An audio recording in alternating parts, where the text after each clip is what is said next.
Hi. Hello. నమస్తే friends. Good evening all of you. Welcome to my channel. So, ఇక్కడ నేను afternoon లంచ్‌లోకి ఇక్కడ రొయ్య పొట్టుతో చిక్కుడుకాయ, టమాటా ఎగురు చేయబోతున్నానబ్బా! సో, ఎలా చేశాను ఏంటని ఈ వీడియోలో షేర్ చేయాలనుకుంటున్నా. సో, ఇక్కడ స్టవ్ వెలిగించి, స్టవ్ పై పాన్ పెట్టి కొంచెం ఆయిల్ అయితే వేసాను. ఒక స్పూనుడు.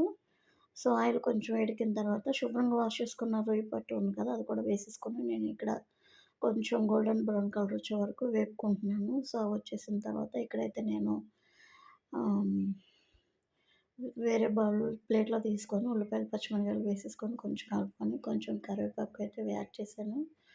సో, ఇక్కడ నేను బాగా నూనెలోనే వేపుకున్నానబ్బా! సాల్ట్ అయితే ఏసుకొని మగ్గబెట్టుకోవట్లే. సో, ఇక్కడైతే కట్ చేసుకున్న టమాటాలు కూడా ఉన్నాయి కదా! అవి కూడా వేసేసాను. సో, ఇక్కడైతే అవి కూడా మంచిగా కొంచెం టమాటాలు మగ్గిన తర్వాత కట్ చేసుకున్న చిక్కుడుగాయలు అయితే ఉన్నాయి కదా! సో, అవి కూడా వేసేసాను. ఇక్కడ కర్రీకొచ్చేసాను అననంటే ఇదొచ్చేసి కొంచెం పనిలో ఉండి షూట్ చేయటం మర్చిపోయానబ్బా! సో, అంతా ఇక్కడ పసుపు, కారం, ఉప్పన్నీ ఏసుకొని ఉడకబెట్టేసుకున్నాను. సో, ఇదిగోండి రేపటి కూడా వేసాను. సో, ఇక్కడైతే టేస్ట్ చేస్తున్నాను. సో, సింపుల్‌గా బావుందబ్బా! ఒకసారి నెక్స్ట్ టైమ్ ట్రై చేయండి. సబ్స్క్రైబ్ చేయడం మర్చిపోకండి friends. Thank you for watching. Thank you guys.